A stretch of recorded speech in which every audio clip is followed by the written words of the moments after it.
these are neighborhoods in our city. How do you help the business owner want to grow and how to really employ people and make more money?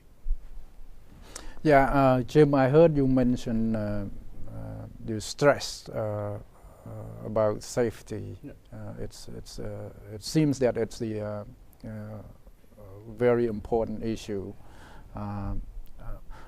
As I heard, I heard that the crime rate in Lowell is going down, is coming down. So it means safety is improving. Sure. Right. So I mean, you wake up, if you live in the Highlands like I do, right. You wake up at 2 in the morning with fireworks. The perceptions aren't exactly meeting the actual trajectory of actual crime going down. So there's that balance of actual crime going down and waking up at 2 in the morning with fireworks. Which I don't know where you live, but if you live in the Highlands, that's what you wake up to.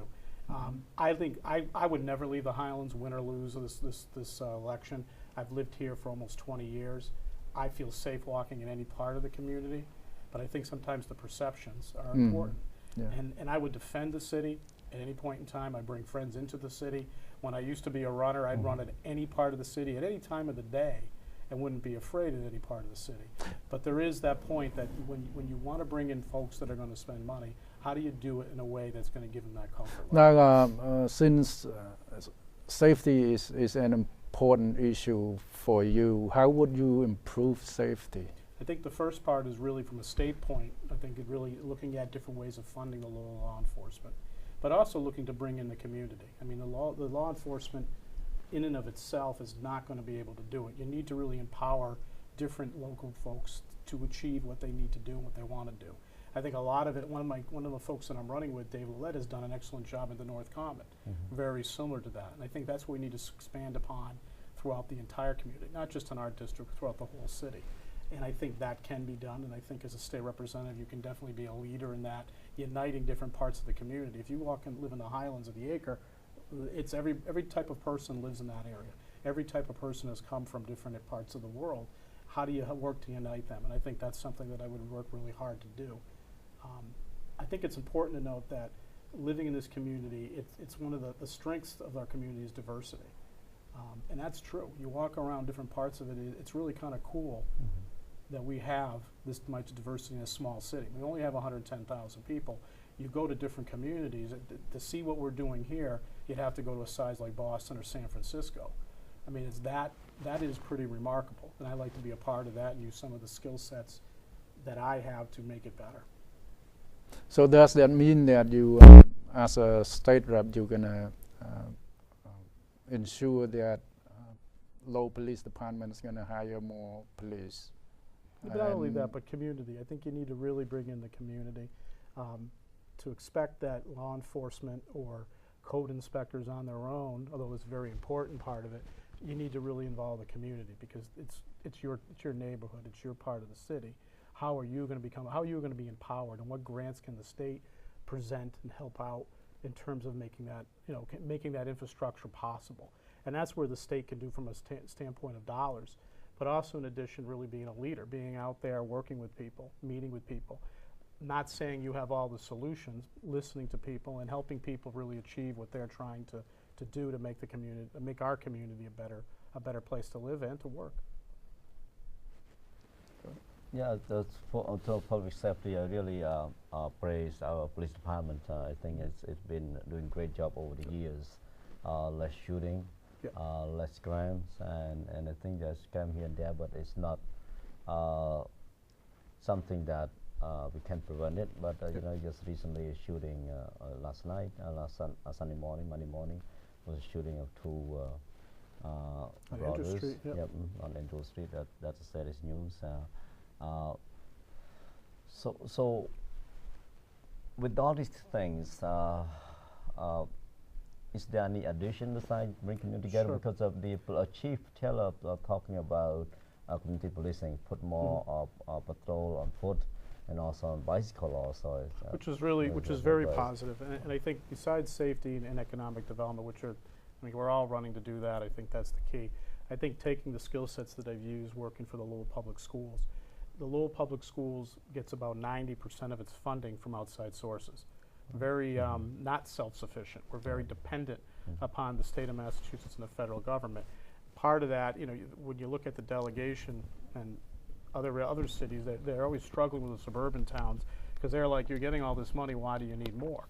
And I think the important part is really to use the skill sets that I have from the schools, explaining that to colleagues in other parts of the state why it's important and how we're spending the money. And one of the biggest areas that I've seen as a person who's on school committee is the increased costs that go to outside placement of students with special ed. It's not a sexy issue, and most people, unless your child is in need of an outside placement, you probably don't know a lot about it. But we're spending right now about $8 million a year out of our budget to place students in out-of-district placement because we can't meet their needs in educational setting.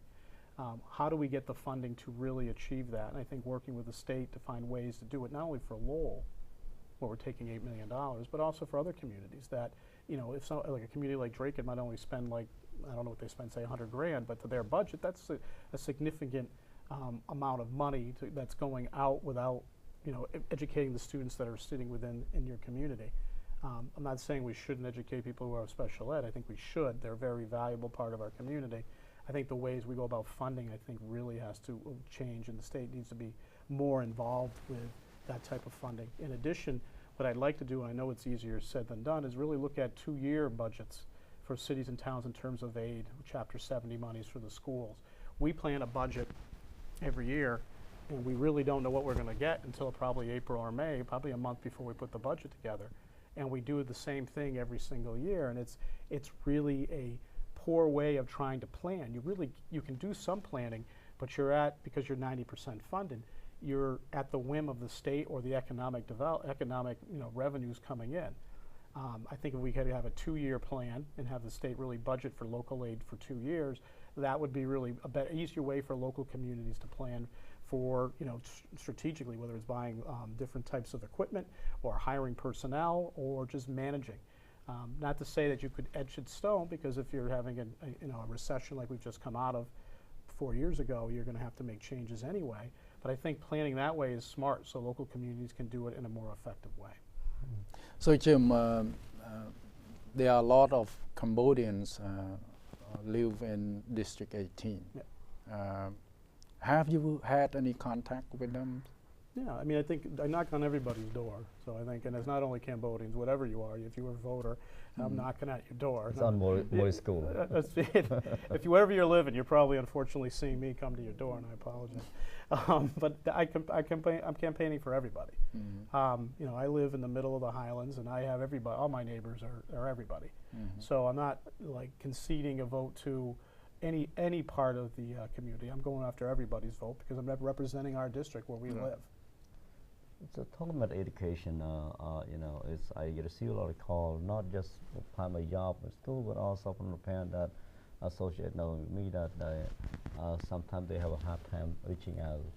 Somebody speak their language, that they could not find somebody to help them out. They feel that the lack of support and staff to support the linguistic minority parents who cannot speak English appropriately. As a state representative, you look and also ask the school committee also, are you going to look into that to make sure that the service being adequately provided to the parents and also all parents also? I think that's a bigger local issue, but I think it's kind of, we just came out, the state's doing a lot of the funding, but you know, as a school committee member, I just came from a curriculum subcommittee before I came here, and we were talking about the website and what languages. We're about to post whatever grade your child's in, what the curriculum will be online, but we're also doing it when you come into first grade, here's what your child will be learning, and we're doing it in a variety of languages. But we found as we're going through it on the website, it wasn't in all languages. It was just you'd click on a different language, say it's Spanish, you would click on and it would definitely give you the header saying what this document was, but if you went through the document, it was in English, which is a definite problem. So we definitely, as a subcommittee, we said we need to have it in every language that you're posting. So if you went on the Lowell Public Schools website, which I think is important for everyone, you should go on the Lowell Public School website. It's changed dramatically. 2 years ago, it was a very poor product. It was not user-friendly, and it was basically not useful. It was garbage, put it bluntly. Now, and it's almost to the point where we think at this point it is not only user friendly, but it's informative. And it's going to be in all languages. And it's not quite there yet, but to answer your question kind of a long way, just leaving there tonight, we're like, we need it in every language because you want to have a comfort level to understand what your child's learning for a lot of reasons. One, so you can probably help your child. Or if you're not able to help your child, find the resources to get to your child to make them, help them improve. As far as extra funding, you and I have actually had conversations at the high school about actually funding more of that. And I think that's something going forward that we're definitely going to be doing. And we'll definitely do it from the Title I grants, which come from the federal government, and other titles from the state government. I think it's important that parents have a good, solid foundation and a comfort level. When I say comfort level, you already have enough anxiety coming into a situation, and I have anxiety coming into a school situation where, I'm not as knowledgeable as a teacher. My child's going in the 2nd grade, and I still have that anxiety, and I speak English. So I can only imagine what someone does if they don't speak English. So what we need to do, and we've started to do it with the website, and we need to improve on it, is make it so you have a comfort level. Yeah, the reason I asked because I was current city manager, Sean Murphy.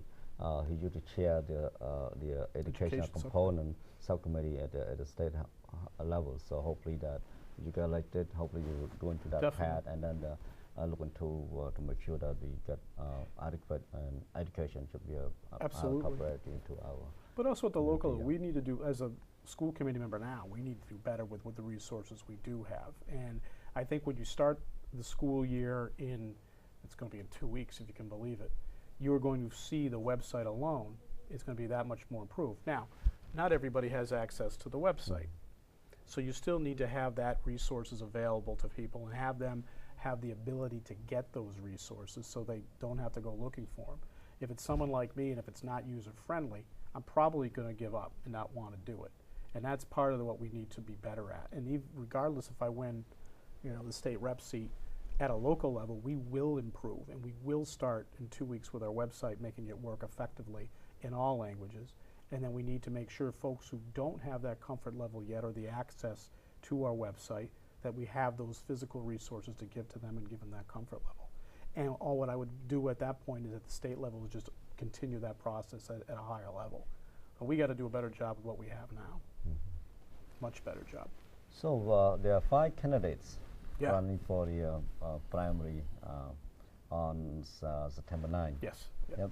And what do you have to give our viewer, our voter, mostly from outside, that make that you are the most. Why would you want to vote for Jim Leary? The most desired candidate to vote for it.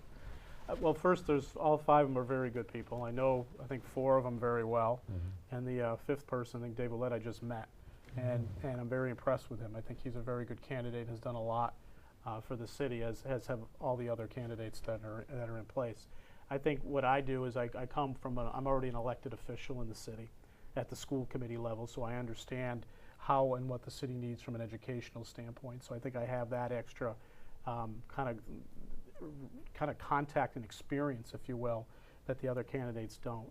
I also have owned my own business for 10 years, and I've been in management otherwise, so I understand exactly what businesses need to grow.